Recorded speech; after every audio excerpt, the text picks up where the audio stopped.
going on, guys? It's your boy Distant Coder, and today I'm coming to you guys with a brand new ruling that has popped up that a lot of people are asking questions about, and I figure I'd demystify it for you guys, make you guys understand what's what, because this ruling is a little bit more complicated and is one that we do not have a clear-cut defined answer to yet. So the ruling in question could mean the difference between winning and losing a game in a very tight spot if you are playing a Fluandereeze deck or if you're playing a branded Predaplant deck. So the ruling in question pertains to two cards, but it's also a ruling that can be applied to all sorts of other cards that are specifically trap cards with graveyard effects. Now, the reason why this ruling is an interesting one is because it has been ruled a little bit differently in different locations. So at the YCS in Hartford, it was ruled differently than it was at certain nationals over in Europe, which are the two biggest events that we have that happened most recently for us to go off of in terms of these rulings. So the ruling in question here pertains to the trap card Predaplanning, a Predaplant card that has a graveyard effect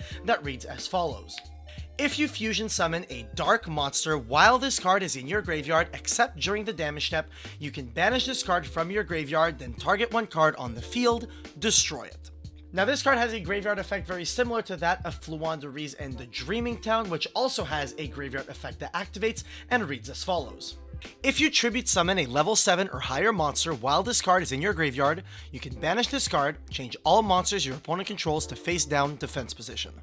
So as you can see, both of these cards have a graveyard effect that is activated when a specific condition is met. There's been debate lately about whether or not these effects function as a trigger effect or they function as a quick effect. The reason why this is something that's important to basically determine is because it changes where on the chain these effects would go. Basically meaning the difference between being able to chain block effects with these cards or being able to chain these cards to any form of disruption that your opponent might have. In the case that either of these cards functions as a trigger effect, it'll basically mean that if you do summon a monster that has an on-summon effect, you would be able to chain block their effects with the effect of Predaplanning or the effect of Dreaming Town in any respective case, but it would also mean that you wouldn't be able to chain it to any sort of your opponent's disruption. An example of this would essentially be if you tribute summon your M-Pen, you'd be able to go M-Pen Chainlink 1, Dreaming Town Chainlink 2 without giving your opponent the chance to Ash Blossom your M-Pen. However, if the effect does function as a quick effect, it would mean that if you tribute summon your M-Pen and activate the effect,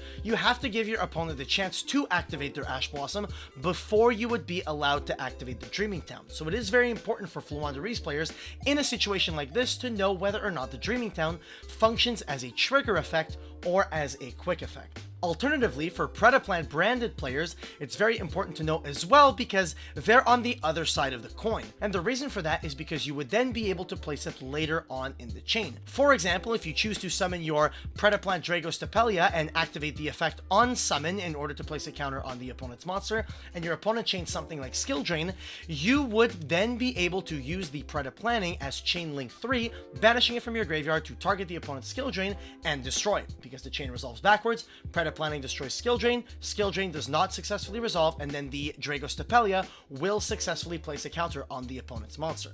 In a given situation where the effect functioned as a trigger effect rather than that of a quick effect, the Predaplanning would have to be Chainlink 1, and only then would you be able to use the quick effect of the Dragostapelia as Chainlink 2, because trigger effects always go on chain before quick effects do. So this question was brought up to head judges at certain events in the past month.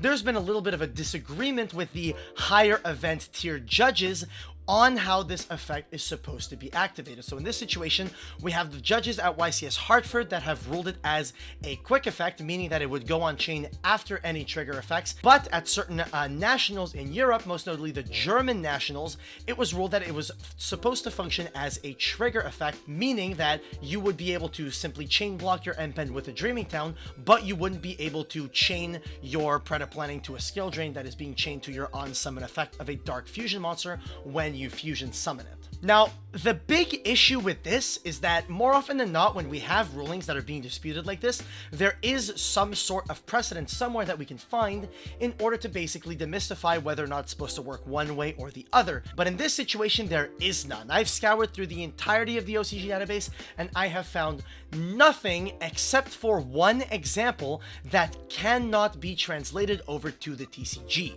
The one database entry in question that I found is a database entry for the trap card known as the Phantom Knights of Shadow Vale. Now the thing with Shadow Vale is that it has an effect that reads, when an opponent's monster declares a direct attack while this card is in your graveyard, special summon this card in defense position as a normal monster. So the database entry for Phantom Knights of Shadow Vale reads as follows. If there are 3 copies of the Phantom Knights of Shadow Vale in your graveyard, their effect can be activated in a chain from a single direct attack.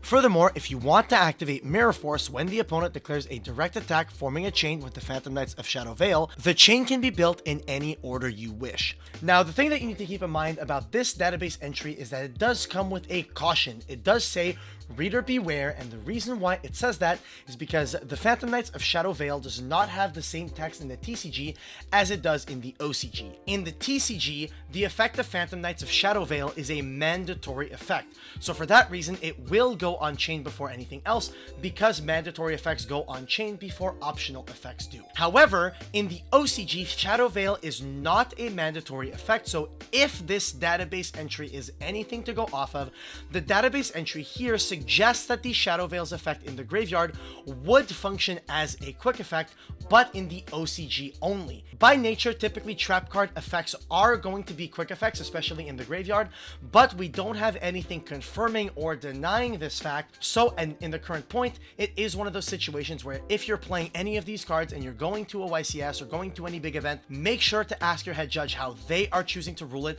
because whatever your head judge chooses to rule at your event is correct for that event in particular. So I just wanted to showcase this ruling to you guys and basically let you guys know that there is a little bit of a debate on these 2 cards about whether or not they are a quick effect or a trigger effect in the graveyard. Let me know what you guys think in the comments section below. Do you guys think it's a quick effect, or do you think it's supposed to function as a trigger effect? I've gone through every single resource possible to try and get you guys a concise answer that's like definitive, and unfortunately I didn't come up with any. So right now it is very much all up in the air. If you were to ask me how I would personally rule it as a head judge, I would personally rule it that it functions as a quick effect.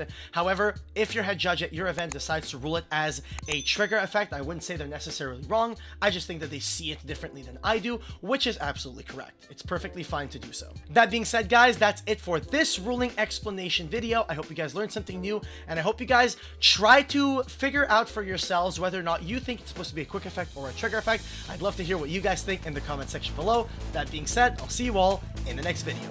Peace!